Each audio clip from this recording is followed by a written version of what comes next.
Welcome, Miriam Butler. Thank you for being here. This is the third session that we have for you on Project Pals. Miriam has conducted 2 previous sessions, and those are recorded and posted on the Google Classroom for you to review in case you want to go back and check anything. But today is the last one, and it's the advanced training. So Miriam's going to talk a little bit about features at the beginning, and then the rest of the time is going to be dedicated to question and answer for you to have any questions addressed. You know, you've been working with it. It looks like there's more usage, so that's great. Thank you for that. And that way you have an opportunity, you know, in case there's something you've come across that you need help with, so she can answer your question. All right, thank you. Hi, everybody. Nice to see you again. This session is going to be dedicated to one of the most important subjects that I think that teachers need to know about, and that is project management. I think that teachers are not project managers, and that's why I dedicated a special session for that. And there is good reason for it. And let me just share the screen so that we can start talking about it. Thank you, Miriam. Teachers, the remote check-in code for today is GT, capital G, capital T. Okay, so as I said before, we are going to dedicate this session in the beginning to project management, how to manage student work in a collaborative environment. Because usually, you know, I'm following up on what is going on in terms of project that you guys are creating and working with students. And I see a lot of projects that are actually designed, most of the projects actually are designed for students to collaborate, not to assign it to one student, to individual student. And a lot of the projects are still assigned to individual students. So, what I want to, you know, I want to introduce you today to different types of projects and how to divide it amongst teams. So let's start with you know, maybe the first project, and this is a TPSP project, by the way. Should ants be protected or have their population controlled? And by the way, if you are looking for this project in TPSP, it is called Hey Little Ant. I just, you know, I thought that it was more appropriate, that this name was more appropriate, especially that a project like that, a project, you know, a project-based learning. In a project-based learning, you usually have a driving question that drives the entire project. And so what's happening in the name here, the question here is actually the one that drives this entire project, and not the word, hey, little ant, which is just one story that is here inside the project, but that's definitely not something that drives the project. So, so this is what I want to talk about. You have here, hey, little ant. The question is, should ants be protected or to have the population controlled? That's definitely, you know, a question that students need to figure out, and going through all these steps is going to help them come up with an answer, with a definite answer. The first tab that they are encountering is about basically basic observation about ants. So when you assign a project like this to students, what is it that you are how do you instruct them about how they should go about this work? Let's say that you assign it to a team of 2 or 3 students. So the first one starts actually with a few questions here, and also a video that they can listen to. In addition to that, because this is really observing ants, they can also go to the field and watch ants, you know, watch ants in nature. So those are both options that they have. Once they do that, then usually when they watch something, they have observations, and not just observation, they also have questions of their own. So here it says, replace this text with your questions and so on, so they can actually replace it with their own questions. Now, so what would I say if I was a teacher in this project? What would I tell my team to do, you know, my student team to do? So what I would tell them here, you have sticky notes here. Each sticky note is a different color. Let's say that this is a team of 4 or 3 or something. Each student will assume one of these colors and will tell me what they saw. What are they observing when they are watching the ants. And again, you see that by doing that, by each of them assuming one color of these sticky notes, they can each of them start writing their own observations, right? So this is already collaborative, and the other team members can see what others have written and maybe even discuss this later on. If the same person needs to have more than one observation, very easy. All you have to do is just click on the 3 dots and go to create copy. And there's another one for that same person to write another observation about it. Basically, they can fill out and as many as, the page is long, and they can fill out as many observations as they need. So here already you see how teamwork is in action, as well as each of them can add questions of their own and so on. When we are moving to the second tab, you will see how we'll continue to divide the work. But before I go there, I just want to say that there are different types of projects, and I'm going to show you those different types. This is the type of project, by the way, that each tab needs to be done by the entire team. But although each tab needs to be done by the entire team, there is a way to divide the work, and whatever is required of the students can actually tell you how to instruct them in all of these tabs. So when I go to the next one, Hey Little Ant, and this is actually, they need to listen to this little story, by Philip and Hannah Hoos. So they are going to listen to the story, and they have a bunch of guiding questions here.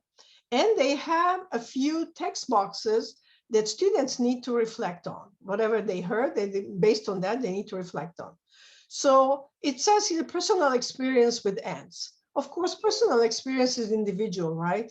So this is something that I would tell my students, you know what, each of you will write your own personal experience with ants. So in this field, in this text box, each of them will have to weigh in and add their own personal experiences, right?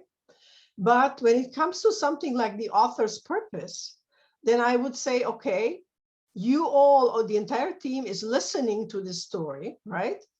And then you will discuss it with your team and come up with a purpose and assign one of the team members to write it up. So this is not like just one team member decides what the purpose is. Before doing that, they will discuss the story. They will see they will discuss what the author's purpose is. They will come to some agreement, and then they will assign somebody to write up what is the purpose. On the other hand, like or didn't like, this is something that each of them has to weigh in, because each person has their own likes or dislikes, right? So here I would tell them each person would write their own thing. And in case that, each of them can start whatever they are writing with their name, and so that you'll be able to distinguish whose opinion this is, or whose likes or dislikes this is. But in something like the character point of view, again, like the author's purpose, is the same story. The team will have to discuss the character's point of view, and they will have to, make a decision, and maybe assign somebody else in the team to write this one up. So this is how the work in a tab like this needs to be divided. And if they have questions, again, there's also question placeholders that they can write up their own specific questions about what they just listened to. Moving on from here, as I said before, there's the ant anatomy. They have to go through every body part and really add an image and describe what the purpose of this ant body part is. Again, the work can be divided. One person can do the abdomen, the other person can do the head, or the eyes. This really can be divided, and what better place to exactly make sure that everybody knows what they are doing is to go to the project dashboard and go to the tasks. And for every single tab, you can create a task. So let's say that I am in the observations part, and I am going now to the tasks. And you as a teacher, before assigning this project, can create top level tasks. So you can say here in the title, Each student will come up with their own observations. And then give them a due date. Let's say if I'm giving it today, I'm going to give it, by tomorrow, I want to see this. And then describe what you mean. Use any sticky note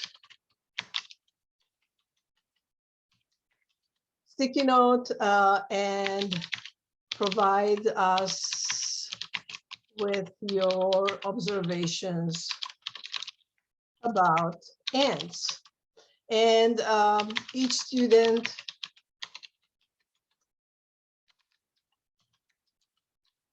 will pick one sticky note color. And if you need more, copy that sticky note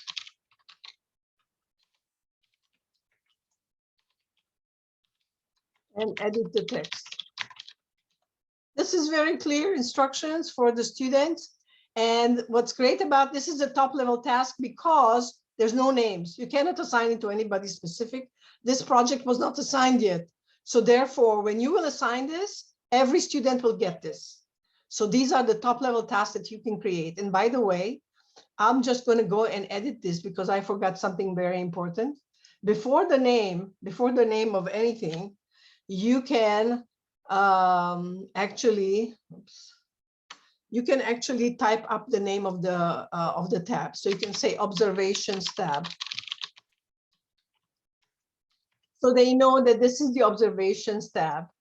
Okay, so it says observations tab, each student will do this. So when you do those top level tasks, give the name observation tab, type the title, give them a due date, describe what you expect of them, and this will be assigned to every single student in that that are working on this project. So I highly recommend do those top level tasks. That's one. Then the students, once they open this project, they will then go to each of these tabs, look and see what is the top level task, and then they will start dividing the work. Once it's assigned, the names of the students will show up in the tasks, and they can assign it to specific students. They can say, oh, pink sticky note, Jane is going to do that, and John is going to do the turquoise, or so each of them will do their own, they will decide exactly who will work on what and what they will do. I highly recommend, as I said before, top level tasks, and definitely have students go into the tasks and specifically decide who's going to do what in these tabs. Coming here, you will give them instructions that under personal experience, each of them has to weigh in, and they should write their name before they are writing their response. Or, for example, like or didn't like the same story. But on the other hand, you should instruct them here, that they should probably discuss what they heard, come up with some decision, and then after they have the decision, then they will assign somebody to write up what the team decided. And that's exactly what they will do. Don't forget that what you are training them to do is really how they will in the future work in a workplace. This is how you work in workplaces. Not everybody is doing everything. However, teams are meeting, discussing stuff and coming to conclusions. And then there is somebody whose job it is to write up whatever the meeting conclusions were. And so basically, this is what you're doing. You are really replicating what is being done in the workplace. And so they will be so much more ready to life by following these guidelines. So again, I'm not going to go over every single tab here. I'm just trying to tell you that this is the type of project where every team member has to go through every tab. And that's not always the case. And I'm going to show you in a minute why. So here again, in this tab, the ant research, one team member can do lifespan, the other one can do food, the third one can do behavior. The fact that not everybody is researching everything doesn't mean that the other students will not know the subject. They will. They will all read what the other team members are doing. They will all discuss it. They can even weigh in on it. They can say, because they have the ability, remember, they have the commenting tool. They can comment on what a person wrote. And that's also a desirable skill to have, to be able to comment and discuss it, you know, and then, you know, and then respond to it, you know, respond to, if somebody gave you a comment that you don't think that is rightful, you should probably respond and explain why you decided to write it the way you did. So these are all very important collaboration skills that you should definitely practice in the classroom. So again, as I said before, I'm not going to go through everything. I'm sure that now you understood the idea, how the work can be divided and how you can instruct your students to divide the work. But there's another type of project. So this is one type, as I said. I'm going to go now to another type of project. And that project is actually, and that is not right. Just a second, let me go to it. While Miriam is looking for that second project, teachers, are there any questions at this time? Okay, yeah. After what she's already covered. Yeah. Any questions about that? How to do this? We want the majority of the time today to be dedicated to addressing your questions. I know as I visited, I've seen teachers and students working together on campus on the projects, and you know, sometimes there's a question, and now is an opportunity if you'd like to type those questions in the chat, or feel free to unmute your mic and ask a question. I know one of the questions that we have been hearing was, how do the students bring in their slides from Google? Some students, you know, if they've already done their research on the slides, they can certainly bring it into the workspace, but majority of the time right now, the kids should be dedicating to working on their actual product that goes along with that research. So their steps to the product development is something that can also be documented on the workspace. Yeah. So yes. I have a question, I'm sorry. Yeah. I had an issue where the students have been working on their project, but then, like, let's say the next time we come around to it, they cannot see their work. It like disappears. Really? Students have been working on the project and the work disappeared? Like I could see it, but the student could not see. Really? So Yeah. in cases like this, I would like you to report it to me, because there might be a problem that our tech team needs to solve. So is this problem still exist? Well, the student, I haven't checked with her again, asked her if she was able to see it, but she was having the problem. So she's working on her project, but you know, through a different method for now. Oh, really? What's her name? Was it one student? Estrella Limon. And then there was another student, I can't recall right now the name, but I know Estrella Limon was having issues. Okay. Send me an email, please. That way I can forward that to Miriam's tech team and they can get a response for you. Yeah, we are resolving these issues. So if you have something like that, please send it to us. There might be an issue and we are resolving it very fast. Okay. All right, perfect.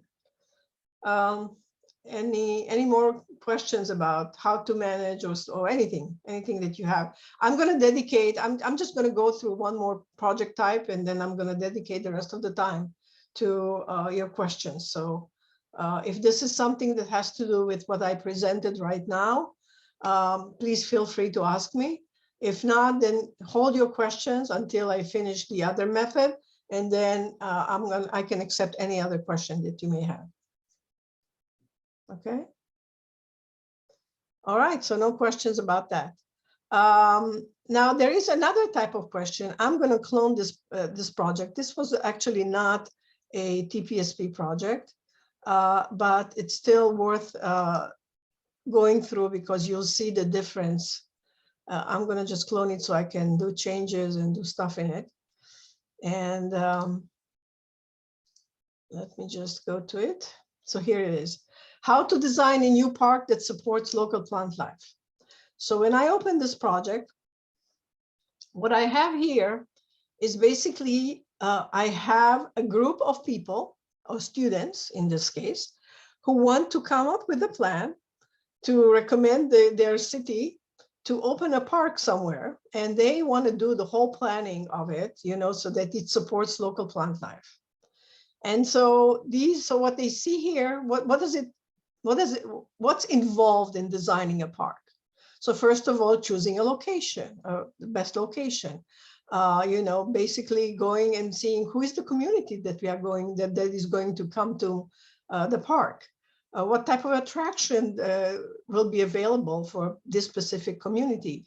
The activities that the park will offer, what type of landscaping? As I said, the landscaping has to fit local plant life and so on. So what this allows them to do right from the beginning is to do kind of a brainstorm about that. So in terms of location, what is the related idea? What is the best location and stuff like that? So they can add as many of these related ideas here, the entire team. So this is something that the entire team will do, because this is brainstorming, and usually brainstorming is done by the entire team. But starting from this place, the team can decide that each student in the team, and in this case, it can be a bigger team because there's bigger things to tackle here. There's a location, there's a community, there's attraction, and so on. So let's say that we have 1, 2, 3, 4, 5 students in this team, okay? And each of them will be in charge of one thing, on their own thing, okay? So there is also a tab dedicated to each of them. So this tab will belong to Jane. She's going to actually do research about what is the best place for putting our park. And then in this, there's some guidelines here, description of the location, whether there is accessibility, what is the character of this place, whether there's a historic location or something, safety issues. I mean, there's a lot to investigate here, not just to investigate and research, but also to send a survey to the community that they are going to serve and ask them, and ask the community about, what place would they prefer, and then bring this to the team. So once all this information is available and they provide, and that person who's in charge will provide all this knowledge after doing the research, then the entire team can sit together and can use these sticky notes again to actually come up with what they think that the best location would be for this park, and to give their reasoning for it. And once they have, once the team got together, and again, you understand why, even though this is broken down to separate topics, like location, community, and only one person is in charge of each of those, that knowledge doesn't stay with that one person, because that one person, once they finish the research and everything, brings it in front of the entire team. The entire team then needs to weigh in on this knowledge and come up with one chosen location. And that chosen location will have to be also based on the research, on the survey that they are sending to the community and what feedback they are getting back from it, right? And so you understand that this is really collaborative work. Although, each of them is responsible on something, actually, all of them will always know everything. So then the other person will be focused on community. That person will come up with who do we need to get to help? Who's going to help us build this park? And a citizens advisory group, a public official, so on and so forth. Again, that person will come up with this whole research for that, and even turn to who are the people who will attend parks, most in this specific park, and again send a survey to the community, and again gather the team and add here the sticky notes and come with conclusions and so on.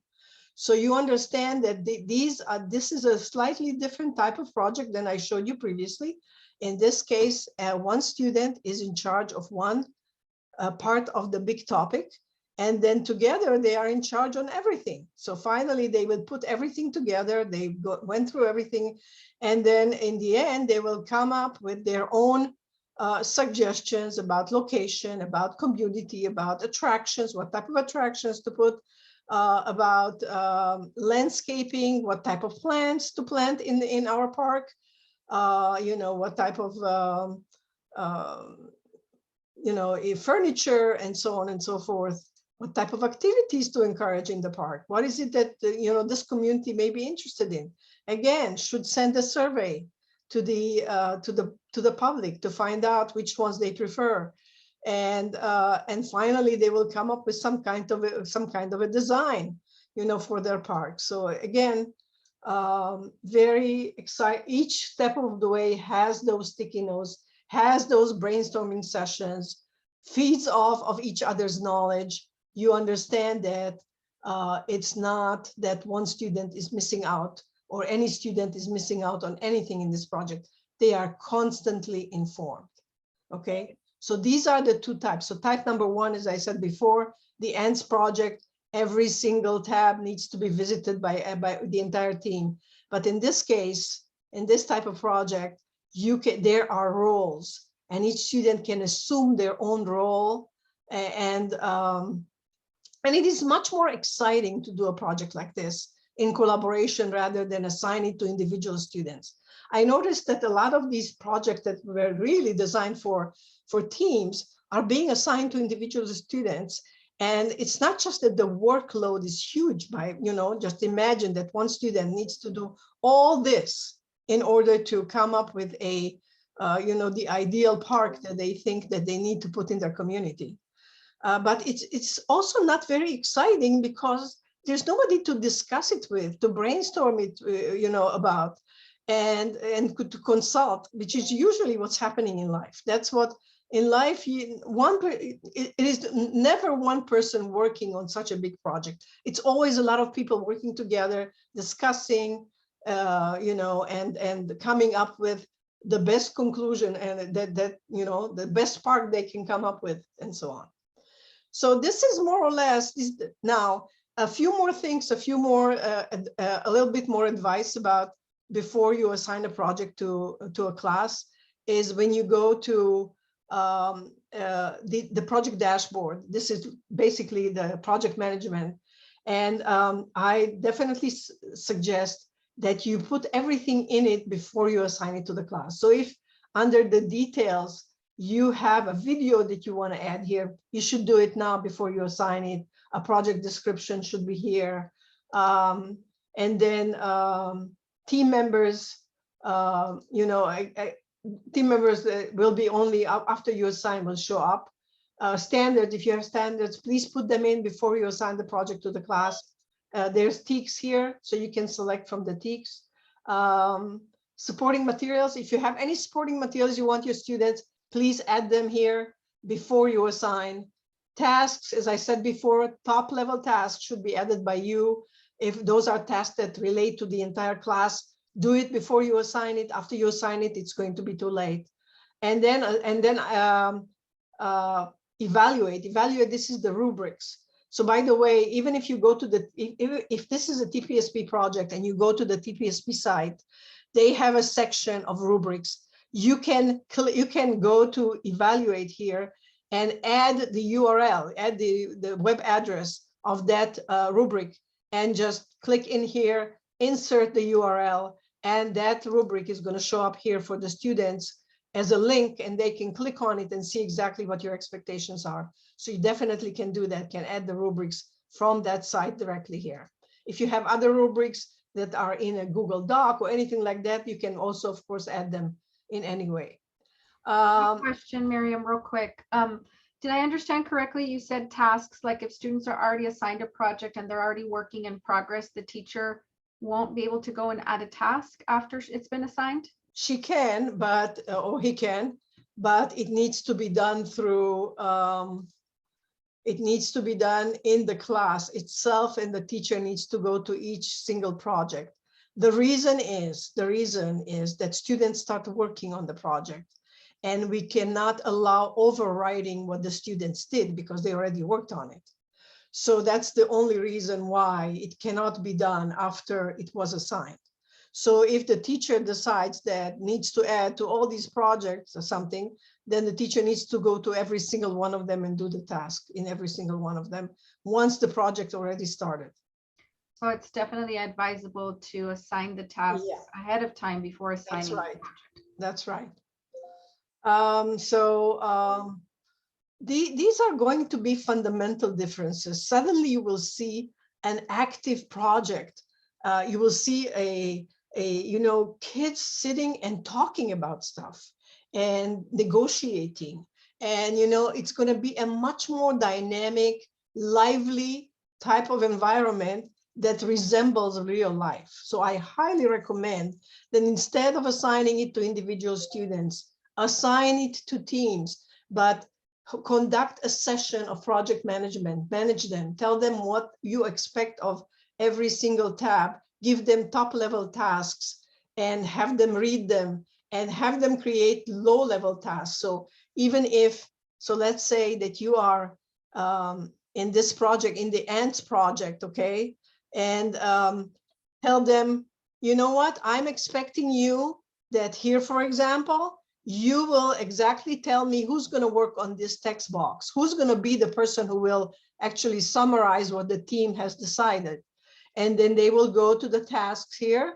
And, once it is assigned, they will see the names of the students there, and they will be able to say, okay, so Jonathan is going to do this one, but then David is going to do the other part, and so on. So you understand that each of the, and that actually also avoids the whole issue of conflict, because they will know, I mean, this was Jonathan and this was David, or, it's going to be very clear to them who needs to do what.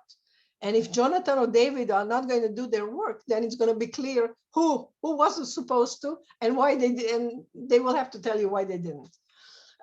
So that makes it, that trains them in project management. It trains them, so I highly recommend, really recommend this. Also a good idea, I think, to assign them a color, right? And everything in blue is John, everything in pink is Rosie. You can assign each child a color. That way you'll see right away at a glance who did what. Yeah.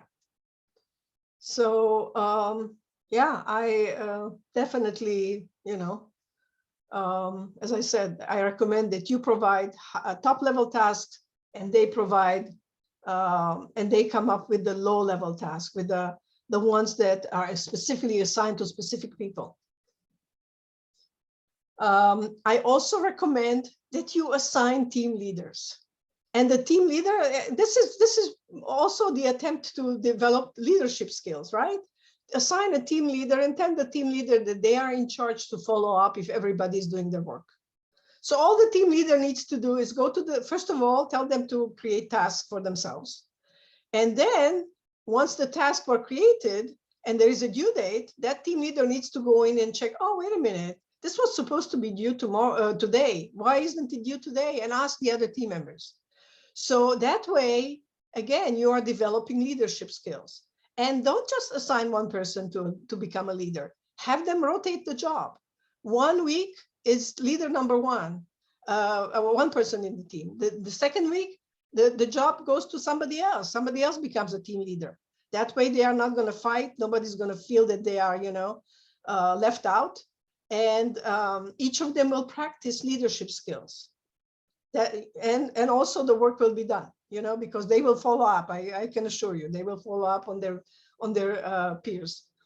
So yeah, so these are all things that you can do. You can train them you can give them instructions first, what to do, how to do it. Once they know the entire project management routine, believe me that the entire experience of doing project is going to be much, much more exciting. So without further ado, I'm going to leave the rest of the time for your questions. And I will be happy to answer any question, not just relating to project management, but any questions or any obstacles that you had when working with Project Pals.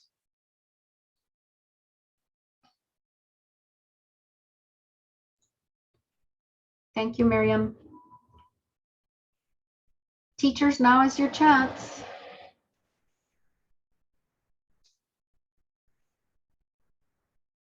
Any glitches or situations or questions that you have as you have been working with your students and your students have been utilizing Project Pals? Or if you don't have a specific question, you might share something that worked, that is working for you.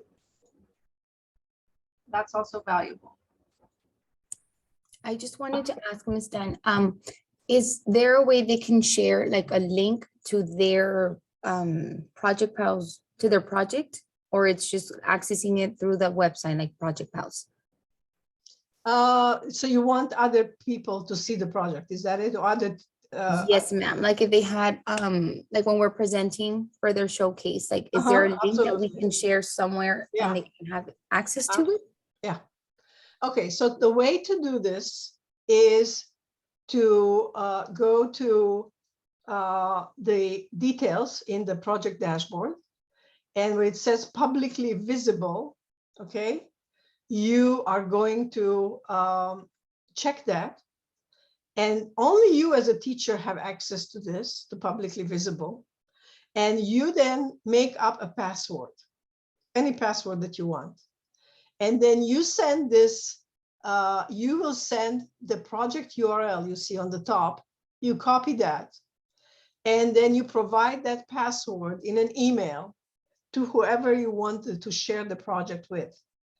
And that person will then click, will then put this URL on one of their tabs, and I will be prompted to add the password, and they can see the project.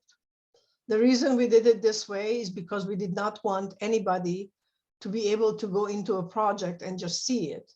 We wanted to make sure that we are protecting students, and only designated people can see the project. Okay. Thank you, ma'am.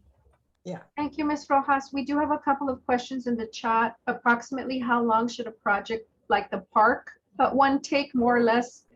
Let me just remind everyone that the expectation is that project development should take place over the course of an entire semester or the course of an entire year. But if maybe your kids worked on a different project and you're assigning another project at this time, Miriam, what would be your estimate for that? For the park project? Mhm. Okay, for the park project, there's a lot of research. So it's not just, there's a lot of research that the student need to do, but since they are doing it in parallel, so each has their own role, right? Let me just go to it. Typically in our elementary schools, the children work on their research in the fall and they present their research at the end of the fall semester in their campus showcase. And then in the spring, they work on their product that goes along with that research. And then they have their spring showcase, they have where they present their product. So that's how we do it at the elementary. Middle school is a little different because they work by semesters. So middle school, the time frame is usually over the course of an entire semester. But as I mentioned, if they did one in the fall and they're doing something different in the spring, that may be the question that the teacher's asking. So in this case, there's no, the product is the park, right? Is the design of the park. So that's the product in this case, right?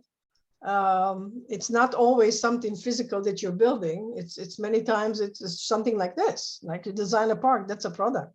We actually require a product, a tangible product. Sometimes that's a brochure, sometimes it's a performance. So if it's a prototype, we do actually require a product.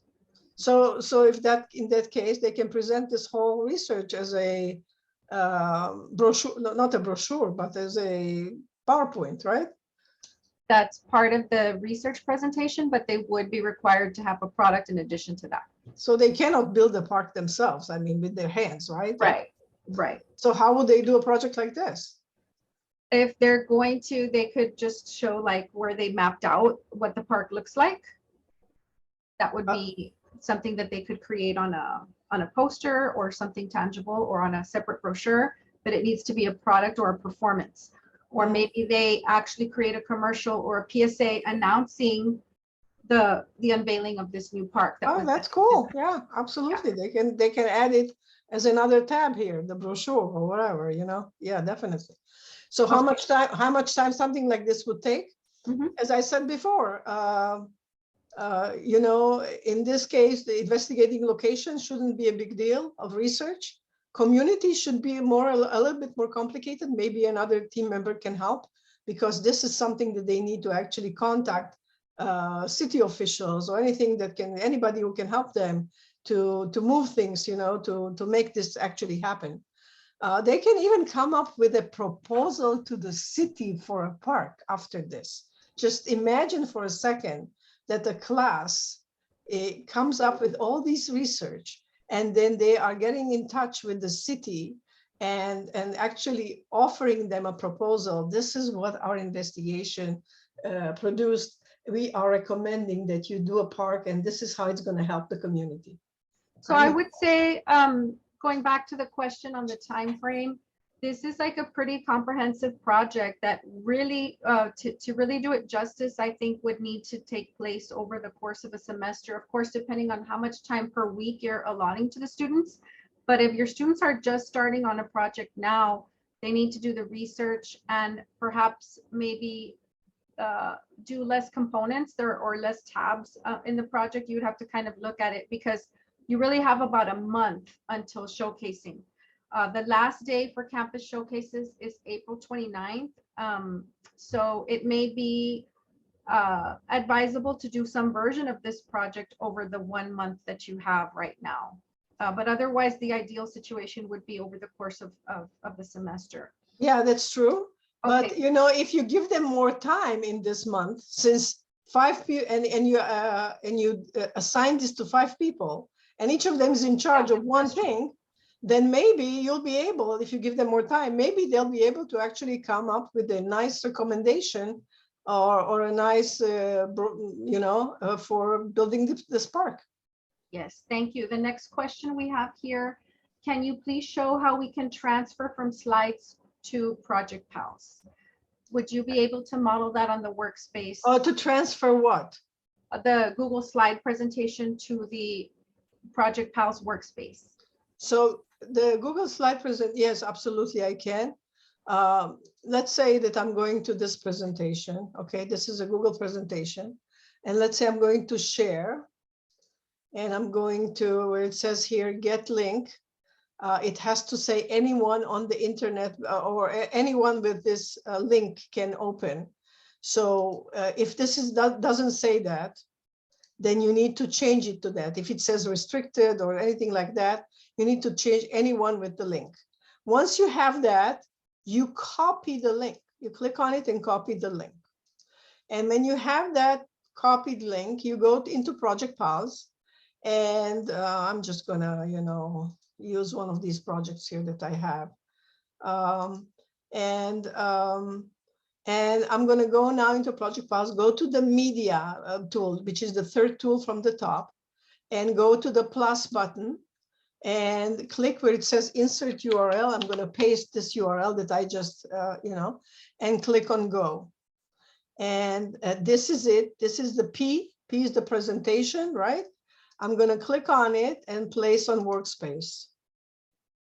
And here it is. You are getting just the icon of the file. To see it, and you also get the title of it. To see it, you double click. And okay, and here is it opens up in a new tab. And here is the slide that they did.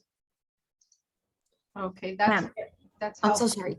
My kids did that. My question is, we only get the P as the icon. We cannot change it, or can we link it to a picture?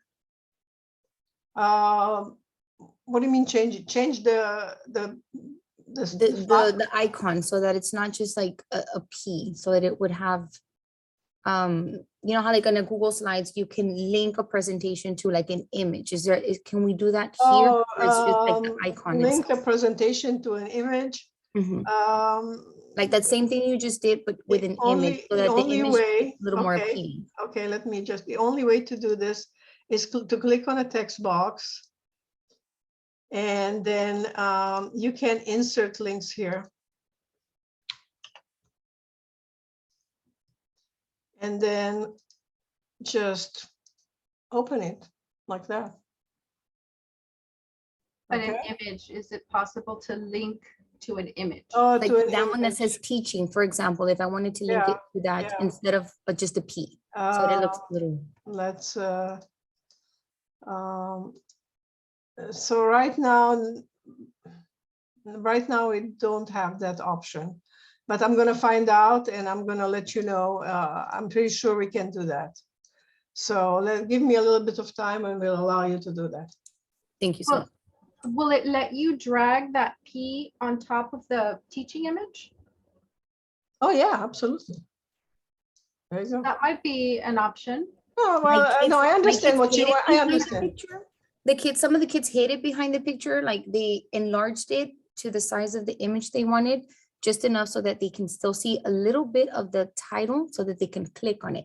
But I was just curious to know if it could No, be you know what? embedded Yeah, no, in no, the it makes image. sense. Makes sense what you're saying. I'm going to ask our team, give us a little bit of time and that will be possible. Okay, we'll get back to you on that one via email, Ms. Rojas.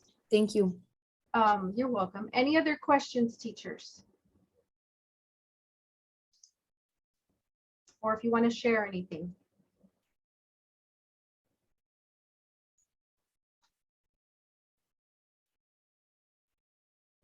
I just wanted to mention once more that, you know, it's a good idea for you to bring in the slide deck to have it there in the workspace. But again, if your students are working on their product, they can also use the space to show the process behind creating that product and then an image of the actual product as well. Yeah, absolutely. Okay. Um, Any So- other questions or comments, teachers?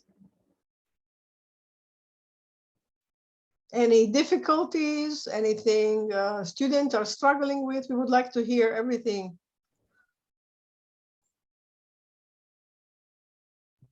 Ms. Dunn, when we present, let's say when our campus, provides you with the names of those students, you're gonna want to see the project PAL and then an additional product, right? You mean the project that's going to advance from your campus to the district level showcase? Well, actually for all of them, but yes, especially, right? We would need the GT PALs, we need the product, and I don't know if I believe you had mentioned that the kids needed to do a flip grid, but I don't know if I'm remembering from this year or last year. Last year, we had everybody, all of the top projects, we had the students complete a Flipgrid video because we had our showcase virtually. This Okay. year, the plan is to have it in person at the SAC. So we would expect the one that advances to have a trifold, a physical trifold on display for the public, along with, they can bring their device and show their project on the workspace on Project Pals. Or their Google Slides, they can present that to the public. So in your case, all of you here are Project Pals campuses. So it would be ideal for them to have their device and to showcase their work on Project Pals. Yeah, and by the way, sorry. Did I answer your question? Yes, ma'am. Thank you very Okay. much. You're welcome. And by the way, I don't know if you are aware of it, but we have presentation mode on the bottom, which is the bottom tools. It's the second tool. And when you click on it, it turns the entire workspace into a presentation. And then you can use the arrows. You can talk about each of these phases. And you can use the arrows to go through the tabs and show exactly, by the way, this is another TPSP project. And the students can, show exactly what they did, how they did it. In this case, they are going to learn to be a teacher. And in the end, they will come up with a lesson plan and they will teach it and be critiqued about it. So this is another project and very valuable, but doesn't have a product. The product is actually the ability to create a lesson plan or the lesson plan itself and the ability to teach it to students. And present it using our presentation tool like this. And that's it. So That's definitely. great. So you can definitely present your project like a slideshow, exactly like in Google Slides in Project Pals. So that's great. Teachers, any last questions or comments or success stories that you would like to share with us?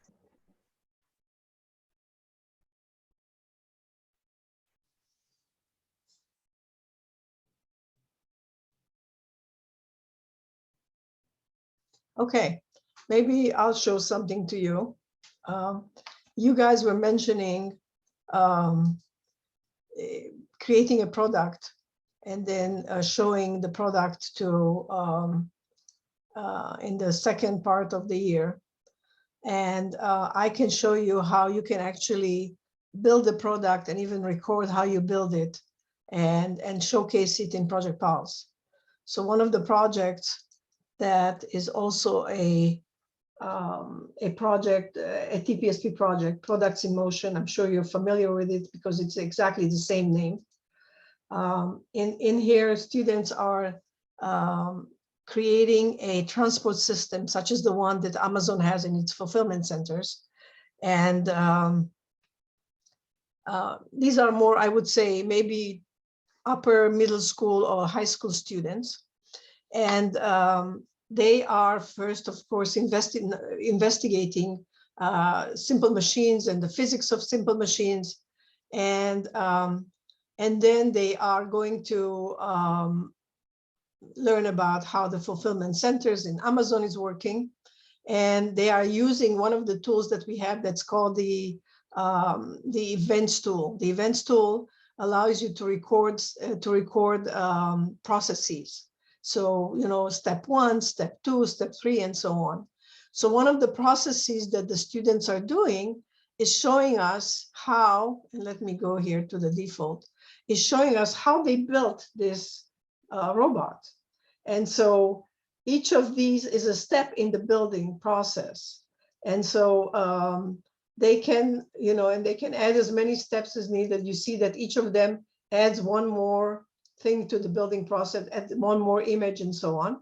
And you can view it in gallery mode. So gallery mode shows you exactly the image big and the text, how they built it small. And so they can then go through this and show exactly each step. And we are now adding the ability to put videos here. So just imagine that while the students are building something, whatever they are building and creating, they will record it with a camera, each step of the building process. And they will put it in here as a video and then go through each step and explain what they did and how they did it and why, and then showcase the whole thing to the class. And not just that, but it's going to have, this is going to be also a record for other teams and other people who consider doing projects like this to view and see and learn from.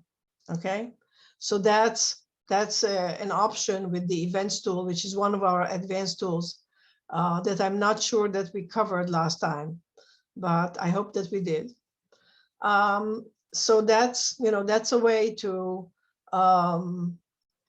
kind of record the work, the physical part or the actual part of the work that they are doing in the second part of the semester.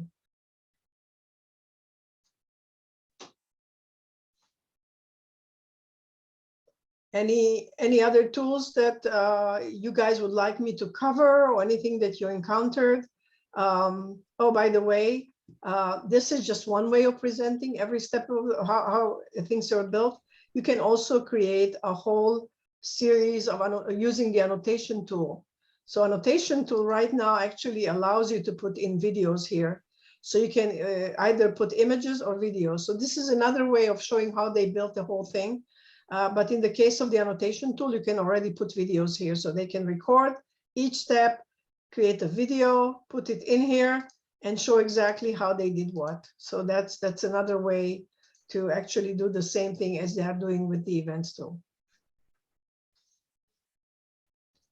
Okay.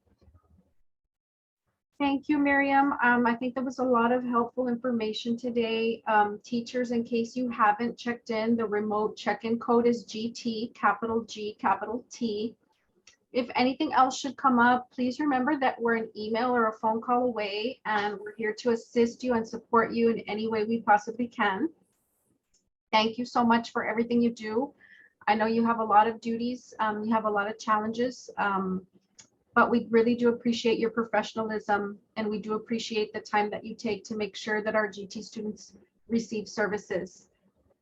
So I'm going to go ahead and ask Miriam to stop the recording. Okay. And I see another question. Yes. Another question, Ms. Rojas, go ahead. It's not 100% related to the Project Pals. I have a student who's creating an atlas. His research was on maps and he created his atlas. It's like the 50 states, and it's the state with the flag when it became a state and the capital and the reason. He has it on like a website, and he asked me if he can publish the website. I'm like, I can ask. Is he able to publish it? Like, he found like that free website. He had a little bit of trouble with Weebly. yes, he said that one forced him to a specific template. So he found another one and he's been working on it, but it gives him an option to publish it so he doesn't have to just preview it. And I told him I would ask to see if he can publish it. What is the web authoring tool that he's using? It is, let me see, it's right here. He emailed it to me.